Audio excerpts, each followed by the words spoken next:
Hello friends, जय माता दी। कैसे हैं आप सब दोस्तों? अक्सर हम बात करते रहते हैं अनेक प्रकार के मंत्रों और स्तोत्रों की, जिनके जप से घर में सुख और शांति तो आती ही है, साथ ही साथ कई प्रकार की समस्याओं से छुटकारा भी मिलता है। मंत्रों का जप वास्तव में हमारे मस्तिष्क को शांति प्रदान करता है और कई प्रकार के पापों से मुक्ति दिलाकर मनोकामनाओं की पूर्ति करता है। ऐसे ही स्तोत्र हैं गजेंद्र मोक्ष स्तोत्र का जप करना, और इस स्तोत्र का जप करने मात्र से या सुनने मात्र से मनुष्य के ऊपर अगर पितृ दोष है, ग्रहों के दोष है, पैसों की समस्या है या भारी से भारी कर्ज है, तो मनुष्य सभी प्रकार की समस्याओं से मुक्त हो जाता है। साथ ही साथ किसी भी प्रकार की अवांछित संकट से भी मनुष्य को मुक्ति मिलती है। जहाँ विष्णु सहस्त्र नाम, भगवत गीता, इनका पाठ करना लाभदायक होता है, उतना ही शुभ गजेंद्र मोक्ष का पाठ बतलाया गया है। और इसको करने से न केवल श्री विष्णु भगवान की कृपा मिलती है, बल्कि इसका पाठ सभी दिशाओं से शुभ फल दिलवाता है। ऐसा कहा जाता है कि इस चमत्कारी और शक्तिशाली पाठ को दिन में कम से कम 2 से 3 बार पढ़ना या सुनना चाहिए। श्रीमद् भगवत गीता के 2, 3 और 4 अध्याय में गजेंद्र स्तोत्र का वर्णन किया गया है। बिल्कुल छोटा सा पाठ है, जिसमें 33 श्लोक हैं और इसमें हाथी और मगरमच्छ के युद्ध का वर्णन किया गया है, जिसमें गजेंद्र ने ग्रह के मुख से छूटने के लिए श्री हरि विष्णु भगवान की बड़ी ही मार्मिक स्तुति की थी। और प्रभु श्री हरि विष्णु जी ने गजेंद्र की पुकार सुनकर उसे ग्रह से मुक्त कराया था। इस स्तोत्र को सुनते सुनते अगर आपकी भी आंखों से प्रेम और करुणा के आंसू छलकने लगे, तो इसे रोके नहीं, बहने दें। ये समस्त पापों को नाश करने वाला स्तोत्र है। सभी प्रकार से संकटों से मुक्ति के मार्ग को दिखाता है। अति प्राचीन काल की बात है। द्रविड़ देश में एक पांड्य वंशी राजा राज्य करते थे। उनका नाम था इंद्रद्युम्न। वे भगवान की आराधना में ही अपना अधिक समय व्यतीत करते थे। यद्यपि उनके राज्य में सर्वत्र सुख और शांति थी, प्रजा प्रत्येक रीति से संतुष्ट थी, तथापि राजा इंद्रद्युम्न अपना समय राज्य कार्य में कम ही दे पाते थे। वे कहते थे कि भगवान विष्णु ही मेरे राज्य की व्यवस्था करते हैं, अतः वे अपने इष्ट के परम प्रभु की उपासना में ही दत्तचित्त रहते थे। राजा इंद्रद्युम्न के मन में आराधना की लालसा उत्तरोत्तर बढ़ती ही गई, और इस कारण वे राज्य को त्याग कर मलय पर्वत पर रहने लगे। उनका वेश तपस्वियों जैसा हो गया, सिर के बाल बढ़कर जटा के रूप में हो गए, निरंतर परम ब्रह्म परमात्मा की आराधना में तल्लीन रहने लगे। उनके मन और प्राण भी श्री हरि के चरण कमलों में मधुकर बने रहते थे। इसके अतिरिक्त उन्हें जगत की कोई वस्तु नहीं सुहाती। राज्य हो, कोष हो, प्रजा हो, पत्नी हो, किसी भी प्राणी या पदार्थ की स्मृति ही नहीं होती थी। एक बार की बात है, राजा इंद्रद्युम्न प्रतिदिन की भांति स्नान आदि से निवृत्त होकर सर्वसमर्थ प्रभु की उपासना में तल्लीन थे। उन्हें बाह्य जगत का तनिक भी ध्यान नहीं था, और संयोगवश उसी समय महर्षि अगस्त्य अपने समस्त शिष्यों के साथ वहां पहुंच गए। लेकिन न पाद्य, न अर्घ्य और न स्वागत। मौनव्रती राजा इंद्रद्युम्न परम प्रभु के ध्यान में निमग्न थे। इससे महर्षि अगस्त्य कुपित हो गए। उन्होंने इंद्रद्युम्न को शाप दे दिया। इस राजा ने गुरुजनों से शिक्षा नहीं ग्रहण की है और अभिमानवश परोपकार से निवृत्त होकर मनमानी कर रहा है, और ऋषियों का अपमान करने वाला यह राजा हाथी के समान जड़ बुद्धि है। इसलिए इसे घोर अज्ञानमयी हाथी की योनि प्राप्त हो।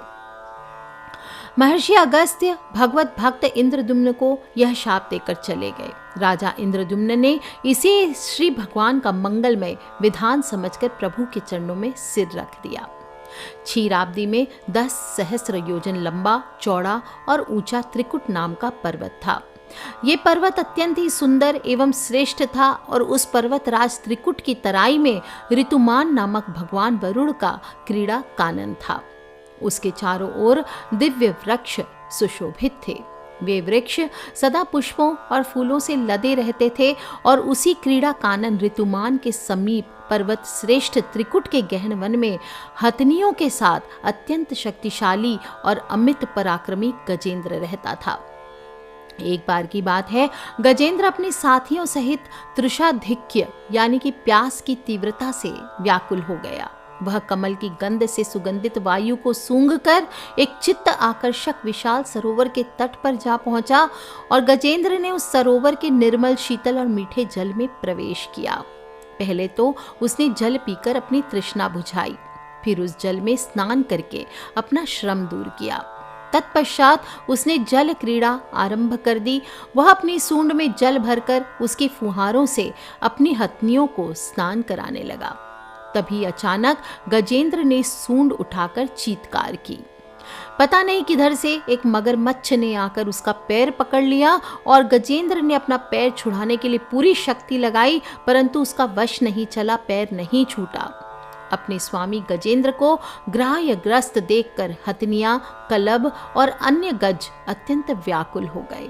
वे सूंड उठाकर चिंघाड़ने लगे। गजेंद्र को बचाने के लिए सरोवर के भीतर बाहर दौड़ने लगे। उन्होंने पूरी चेष्टा की लेकिन सफल नहीं हुए। वस्तुतः महर्षि अगस्त्य के शाप से राजा इंद्रद्युम्न ही गजेंद्र हो गए थे और गंधर्व श्रेष्ठ हुहु महर्षि देवल के शाप से ग्राह हो गए थे। वे भी अत्यंत ही पराक्रमी थे। दोनों में संघर्ष चलता रहा।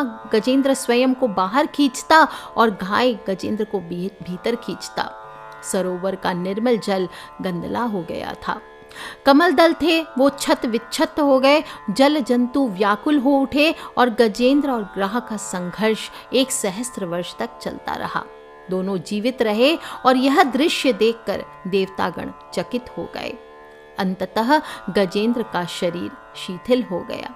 उसके शरीर में शक्ति और मन में उत्साह नहीं रहा, परंतु जलचर होने के कारण ग्रह की शक्ति में कोई कमी नहीं आई। उसकी शक्ति बढ़ती चली गई और वह नवीन उत्साह के साथ और अधिक शक्ति लगाकर गजेंद्र को खींचने लगा। असमर्थ गजेंद्र के प्राण अब संकट में पड़ गए। उसकी शक्ति और पराक्रम का अहंकार चूर चूर हो गया, पूर्णतया निराश हो गया और किंतु पूर्व जन्म की निरंतर भगवत आराधना के फलस्वरूप उसे भगवत स्मृति हो आई। उसने निश्चय किया कि मैं कराल काल के भय से चराचर प्राणियों के शरण्य सर्व समर्थ प्रभु की शरण ग्रहण करता हूँ और इस निश्चय के साथ गजेंद्र ने मन को एकाग्र कर पूर्व जन्म में सीखे श्रेष्ठ स्तोत्र द्वारा परम प्रभु की स्तुति करने लगा। गजेंद्र की स्तुति सुनकर सर्व आत्मा सर्व देवरूप भगवान विष्णु प्रकट हो गए। गजेंद्र को पीड़ित देखकर भगवान विष्णु गरुड़ पर आरूढ़ होकर अत्यंत शीघ्रता से उक्त सरोवर के तट पर पहुंचे और जब जीवन से निराश तथा पीड़ा से छटपटाते गजेंद्र ने हाथ में चक्र लिए गरुड़ आरूढ़ भगवान विष्णु को तीव्रता से अपनी ओर आते देखा तो उसने कमल का एक सुंदर पुष्प अपनी सूंड में लेकर ऊपर उठाया और बड़े कष्ट से कहा, नारायण जगत गुरु भगवान आपको नमस्कार है। गजेंद्र को अत्यंत पीड़ित देखकर भगवान विष्णु गरुड़ की पीठ से कूद पड़े और गजेंद्र के साथ ग्राह को भी सरोवर से बाहर खींच लाए और तुरंत अपने तीक्ष्ण चक्र से ग्राह का मुंह फाड़कर मुक्त कर दिया।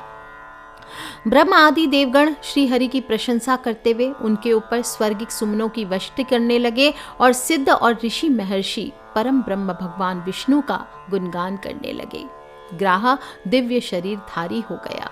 उसने विष्णु के चरणों में सिर रखकर प्रणाम किया और भगवान विष्णु के गुणों की प्रशंसा करने लगा।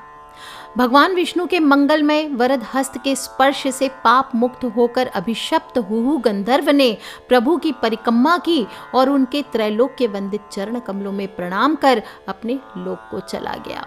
भगवान विष्णु ने गजेंद्र का उद्धार कर उसे अपना पार्षद बना लिया। गंधर्व हो सिद्ध हो देवगण उनकी लीला का गान करने लगे और गजेंद्र की स्तुति से प्रसन्न होकर भगवान विष्णु ने सबके समक्ष कहा, प्यारे गजेंद्र, जो लोग भी ब्रह्म मुहूर्त में उठकर तुम्हारी की हुई स्तुति से मेरा स्तवन करेंगे उन्हें मैं मृत्यु के समय निर्मल बुद्धि का प्रदान करूंगा। यह कहकर भगवान विष्णु ने पार्षद रूप में गजेंद्र को साथ लिया और गरुड़ आरूढ़ होकर अपने दिव्य धाम को चले गए। बोलिए श्री विष्णु भगवान की जय। इस स्तोत्र का जप करने से जीवन में हर प्रकार की परेशानियों से तत्काल मुक्ति मिल जाती है। और इस स्तोत्र में जो युद्ध का वर्णन किया गया है, इसका पाठ करने से पहले आपको समस्त विघ्नों का ध्यान करना चाहिए और फिर भगवान श्री हरि विष्णु के चरणों में घी का दीपक जलाकर इस स्तोत्र का जप शुरू करना चाहिए। सच्चे और पवित्र मन एवं श्रद्धा भाव से किए गए गजेंद्र मोक्ष का पाठ आपके लिए सभी संकटों को दूर करेगा। अगर आप कर्ज में हैं और उससे मुक्ति पाना चाहते हैं तो गजेंद्र मोक्ष का पाठ आप जरूर कीजिए। सूर्य उदय से पूर्व भी कर सकते हैं, प्रतिदिन करना चाहिए, दिन में 2-3 बार कर सकते हैं और बहुत ही आजमाया हुआ शास्त्र प्रमाणिक चमत्कारिक उपाय है। इससे बड़ा से बड़ा कर्ज भी शीघ्र उतर जाता है। मुक्ति पाने का उपाय है और भगवान विष्णु आपकी बाधाओं को हरते हैं, पितृ तृप्त होते हैं। पितृ के लिए जिस प्रकार आप श्राद्ध करते हैं, दान करते हैं, उपाय करते हैं, विशेष रूप से पितृ पक्ष आ रहा है तो उसमें आप गजेंद्र मोक्ष स्तोत्र का पाठ रोज करें, नियमित रूप से करें। इससे पितरों की तृप्ति होती। पितरों की मुक्ति का मार्ग प्रशस्त करना चाहते हैं उन सभी को कम से कम इस पाठ को सुनना जरूर चाहिए। जिन पति पत्नी के बीच में लड़ाइयाँ होती है उनके लिए भी ये पाठ अत्यंत ही फलदायी है और बड़ी से बड़ी लड़ाई से छुटकारा पाया जा सकता है। नाथ कैसे गज को फंद छुड़ाओ, यह आचरण माही आओ। गज और ग्राह लड़त जल भीतर, लड़त लड़त गज हार्यो। जौ भर सूंड ही जल ऊपर, तब हरि नाम पुकार्यो। नाथ कैसे गज को फंद छुड़ाओ, यह आचरण माही आओ।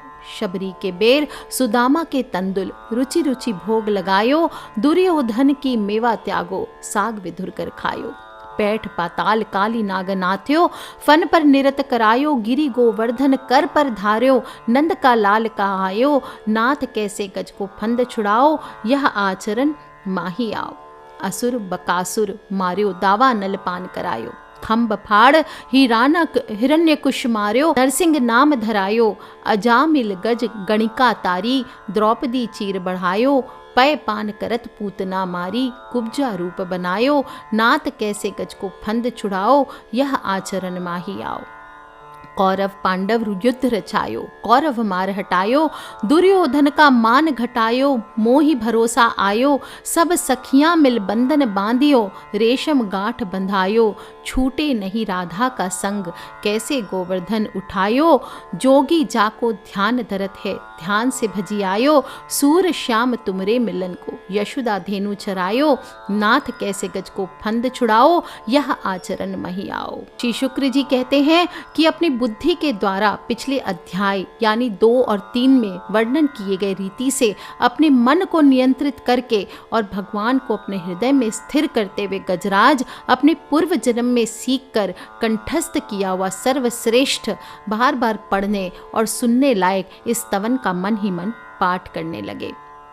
गजेंद्र कहता है, ओम नमो भगवते तस्मै यत् एतच्चिदात्मकम् पुरुषाय दी बीजाय परेशाया भी धीमहि। गजेंद्र ने मन ही मन श्री हरि को ध्यान करते हुए कहा कि जिनके प्रवेश करने पर, जिनको प्राप्त करने पर हमारा शरीर और मस्तिष्क जागृत हो जाते हैं, ओम शब्द द्वारा लक्षित और पूरे शरीर में प्रकृति और पुरुष के रूप में प्रवेश करने वाले उस सर्वशक्तिमान देवता का मैं मन ही मन स्मरण करता हूँ, जिनके सहारे ये पूरा संसार टिका हुआ है, जिनसे ये संसार अवतरित हुआ है, जिन्होंने प्रकृति की रचना की है और जो खुद को उसके रूप में प्रकट है, लेकिन इसके बावजूद भी वो इस दुनिया में सर्वोपरि हैं, श्रेष्ठ हैं। ऐसे अपने आप और बिना किसी कारण के भगवान की मैं शरण में जाता हूँ। अपने संकल्प शक्ति के बल पर अपने ही स्वरूप में रचित और सृष्टि काल में प्रकट एवं प्रलय में अप्रकट रहने वाले इस शास्त्र प्रसिद्धि प्राप्त कार्य कारण रूपी संसार को, जो बिना कुंठित दृष्टि के साक्ष्य रूप में देखते रहने पर भी लिप्त नहीं होते, चक्षु आदि प्रकाशकों के परम प्रकाशक प्रभु आप मेरी रक्षा करें।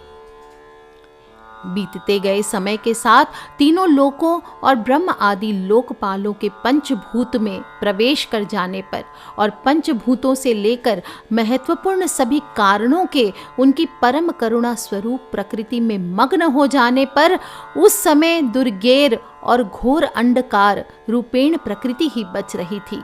उस अंधकार से परे अपने परम धाम में जो सर्वव्यापी भगवान सभी दिशाओं में प्रकाशित होते रहते हैं, वे भगवान मेरी रक्षा करें। विभिन्न नाट्य रूपों में अभिनय करने वाले और उस अभिनेता के वास्तविक स्वरूप को जिस प्रकार से साधारण लोग नहीं पहचान पाते, उसी तरह से सत्व प्रधान देवता और महर्षि भी जिनके स्वरूप को जान नहीं पाते, ऐसे में कोई साधारण प्राणी उनका वर्णन कैसे कर सकता है। ऐसे दुर्गम चरित्र वाले भगवान मेरी रक्षा करें।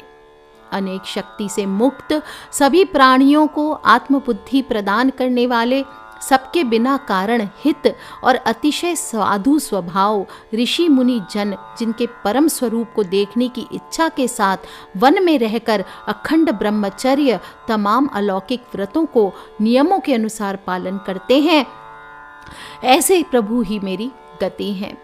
वह जिनका हमारी तरह ना तो जन्म होता है और ना जिनके अहंकार में कोई भी काम नहीं होता, जिनके निर्गुण रूप का ना कोई नाम है ना कोई रूप है, इसके बावजूद भी वह समय के साथ इस संसार की सृष्टि और प्रलय के लिए अपनी इच्छा से अपने जन्म को स्वीकार करते हैं। तस्मै नमः परेशाय ब्राह्मणे अनंत शक्तये अरूपायो रूपाय नमः आश्चर्य कर्मणे। उस अनंत शक्ति वाले परम ब्रह्मा परमेश्वर को मेरा नमस्कार है। प्राकृत आकार रहित और अनेक रूपों वाले अद्भुत भगवान को मेरा बारंबार नमस्कार है। स्वयं प्रकाशित सभी साक्ष्य परमेश्वर को मेरा शत शत नमन है। वैसे देव जो नम वाणी और चित्त वृत्तियों से परे हैं, उन्हें मेरा बारंबार नमस्कार है। विवेक से परिपूर्ण पुरुष के द्वारा सभी सत्व गुणों से परिपूर्ण निवृत्ति धर्म के आचरण से मिलने वाले योग्य मोक्ष सुख की अनुभूति रूपी भगवान को मेरा नमस्कार है। सभी गुणों के स्वीकार शांत रजोगुण को स्वीकार करके अत्यंत और तमोगुण को अपनाकर मूढ़ से जाने जाने वाले बिना भेद के और हमेशा सद्भाव से ज्ञान धनी प्रभु को मेरा नमस्कार है।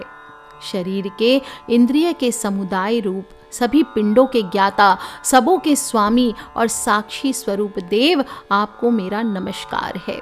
सबों के अंतर्यामी प्रकृति के परम कारण लेकिन स्वयं बिना कारण भगवान को मेरा शत शत नमस्कार है। और सभी इंद्रियों और सभी विषयों के जानकार सभी प्रतीतियों के कारण रूप संपूर्ण जड़ प्रपंच और सबकी मूलभूता अविद्या के द्वारा सूचित होने वाले सभी विषयों में अविद्या रूप से भासने वाले भगवान, आपको मेरा नमस्कार है।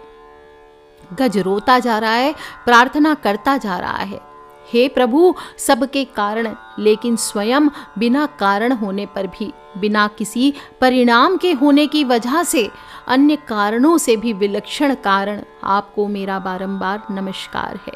सभी वेदों और शास्त्रों के परम तात्पर्य मोक्ष रूपी और श्रेष्ठ पुरुषों की परम गति वाले देवता, आपको मेरा नमस्कार है। और वह जो त्रिगुण रूपों में छिपी हुई ज्ञान रूपी अग्नि है, वैसे गुणों में हलचल होने पर जिनके मन मस्तिष्क में संसार को रचने की वृत्ति उत्पन्न हो जाती है और जो आत्मा तत्व की भावना के द्वारा विधि निषेध रूप शास्त्र से भी ऊपर उठे हों, जो महाज्ञानी महात्माओं में स्वयं प्रकाशित हो रहे हों, ऐसे भगवान को मेरा नमस्कार है। मेरे जैसे शरणागत पशु के समान जीवों की अविद्या रूप फांसी को पूर्ण रूप से काट देने वाले, परम दयालु और दया दिखाने में कभी भी आलस्य नहीं करने वाले ऐसे प्रभु को मेरा नमस्कार है। और अपने अंश से सभी जीवों के मन में अंतर्यामी रूप में प्रकट होने वाले सर्वनियंता अनंत परमात्मा, आपको मेरा नमस्कार है। जो शरीर, पुत्र, मित्र, घर और संपत्ति सहित कुटुंबियों में अशक्त लोगों के द्वारा कठिनाई से मिलते हों और मुक्त पुरुषों के द्वारा अपने हृदय में निरंतर चिंतित ज्ञान स्वरूप सर्वसमर्थ परमेश्वर हैं, उनको मेरा नमस्कार है। वह जिनके धर्म, अभिलाषित भोग, धन और मोक्ष की कामना से मनन करके लोग अपनी मनचाही इच्छा को पूर्ण कर लेते हैं और जिन्हें विभिन्न प्रकार के आयाचित भोग और अविनाशी पार्षद शरीर देते हैं, वैसे अत्यंत दयालु प्रभु मुझे इस प्रकार की विपदा से हमेशा के लिए बाहर निकाल। गजेंद्र रोता जा रहा है, विनती करता जा रहा है।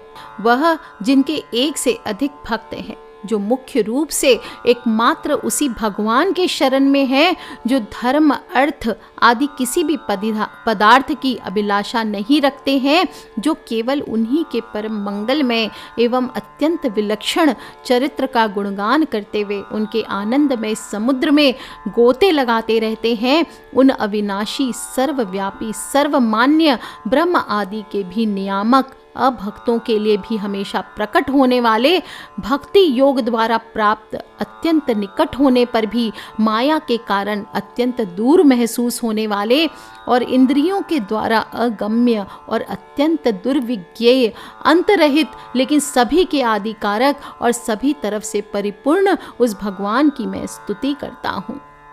यस्य ब्रह्मादयो देवा वेदा लोकाश्चरा, वो जो ब्रह्मा सहित सभी देवता, चारों वेद, समस्त चर और अचर जीव के नाम और आकृति भेद से हैं, जिनके अत्यंत क्षुद्र अंशों से रचित हैं और जिस तरह से जलती हुई अग्नि की लपटें और सूरज की किरणें हर बार बाहर निकलती हैं और फिर अपने ही कारण में लीन हो जाती हैं, उसी प्रकार बुद्धि, मस्तिष्क, इंद्रियां और नाना योनियों के शरीर, जिन सभी गुणों से प्राप्त शरीर, जो स्वयं प्रकाश परमात्मा से अवतरित होकर भी उन्हीं में लीन हो जाते हैं, वह भगवान जो ना तो देवता हैं, ना असुर हैं, ना मनुष्य हैं और ना ही मनुष्य से नीचे किसी अन्य योनि के प्राणी हैं, ना तो वो स्त्री हैं, ना पुरुष हैं, ना नपुंसक और ना ही कोई ऐसे जीव जिनका इन तीनों ही श्रेणी में समावेश है। वो ना तो गुण है, ना कर्म है, ना ही कार्य है, ना ही कारण, और इन सभी योनियों का निषेध होने पर भी जो बचता है वही उनका असली स्वरूप है। ऐसे प्रभु मेरा उत्थान करने के लिए प्रकट हो। मुझसे अब इस मगरमच्छ के अत्याचार सहन नहीं होते।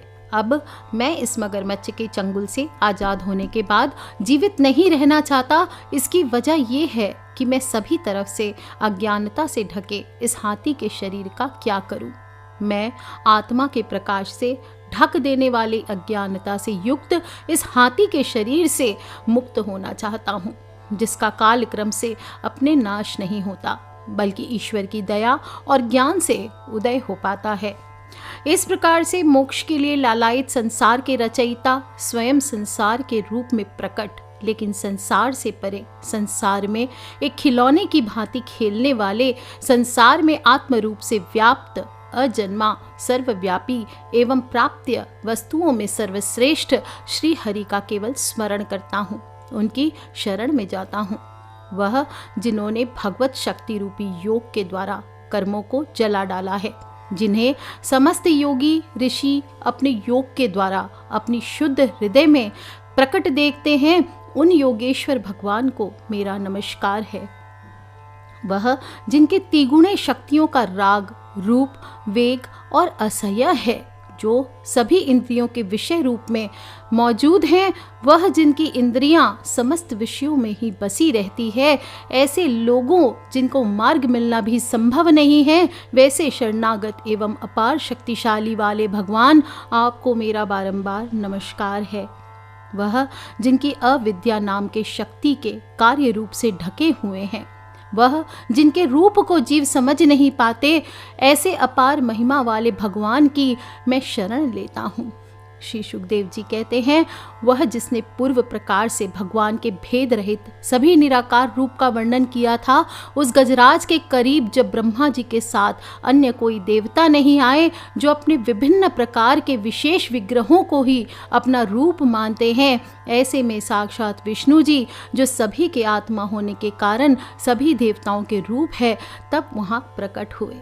गजेंद्र ने भगवान की बड़ी सुंदर स्तुति की थी, इसलिए भिन्न भिन्न नाम और रूप को अपना स्वरूप मानने वाले ब्रह्मा आदि देवता उसकी रक्षा करने के लिए नहीं आए।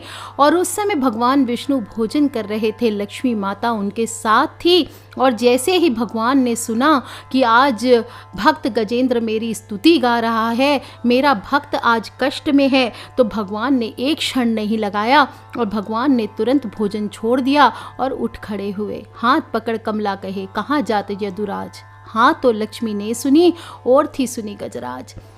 तो लक्ष्मी जी ने प्रभु का हाथ पकड़ के पूछा, प्रभु छोड़कर भोजन कहाँ जा रहे हो। तब भगवान कहते हैं कि तूने हाथी की आवाज़ नहीं सुनी, लेकिन लक्ष्मी जी ने हाथी की सिर्फ हाँ ही सुनी थी। सब कुछ छोड़ छाड़ के गजराज को इस प्रकार से दुखी देखकर और उसकी पढ़ी गई स्तुति को सुनकर चक्रधारी प्रभु तुरंत ही वेग वाले गरुड़ की पीठ पर सवार होकर सभी देवों के साथ उस स्थान पर पहुंचे जहां वह गज था। सरोवर के अंदर महाबलशाली मगरमच्छ द्वारा जकड़े और दुखी उस हाथी ने आसमान में गरुड़ की पीठ पर बैठे और हाथों में चक्र लिए भगवान विष्णु को आते हुए जब देखा, तो अपनी सूंड में पहले से ही उनकी पूजा के लिए रखे हुए कमल के फूल को श्री हरि पर बरसाते हुए कहने लगा, सर्व पूज्य भगवान श्री हरि नारायण जगत गुरु, आपको मेरा प्रणाम है। भगवान सर्व पूज्य श्री हरि, आपको मेरा नमस्कार है। और लाचार हाथी की ये अवस्था देखकर श्री हरि विष्णु तुरंत गरुड़ से नीचे उतरकर सरोवर में आए और बेहद दुखी होकर ग्राह सहित उस गज को तुरंत ही सरोवर से बाहर निकाला। देखते देखते अपने चक्र से मगरमच्छ के गर्दन को काट दिया और हाथी को उस पीड़ा से बाहर निकाला। उस समय ब्रह्मा, शंकर आदि देवता, ऋषि, गंधर्व श्री हरि भगवान के इस कर्म की प्रशंसा करने लगे और उनके ऊपर फूलों की वर्षा करने लगे। बोलिए श्री विष्णु भगवान की जय। इस प्रकार से यह पाठ पूरा होने के बाद श्री हरि भगवान विष्णु का स्मरण करें और उनसे अपने घर के पितरों से प्रार्थना करें कि आपके घर में जो भी पितृ दोष आदि है, कर्ज आदि है, उसको दूर करें और आपके जीवन को खुशहाल करें। जो लोग भी पितृपक्ष में ये पाठ सुनेंगे या करेंगे, उन सभी को पितृ को जलेबी का भोग लगाना चाहिए और फिर 108 बार पितृ मंत्र का जप कीजिए। ओम सर्वेभ्यो पितृभ्यो नमो नमः। इस प्रकार से गजेंद्र मोक्ष का पाठ सभी के लिए बहुत ही फलदायी होता है और संकटों से मुक्ति दिलाने वाला पाठ है। भगवान विष्णु आपकी सभी परेशानियों को इस पाठ को करने से शीघ्र ही दूर कर देते हैं। इस पाठ को पितृपक्ष में हो, गुरुवार के दिन हो, यह पाठ अवश्य करना चाहिए। मनुष्य को सुख, समृद्धि, धन, ऐश्वर्य और स्वास्थ्य की प्राप्ति होती है।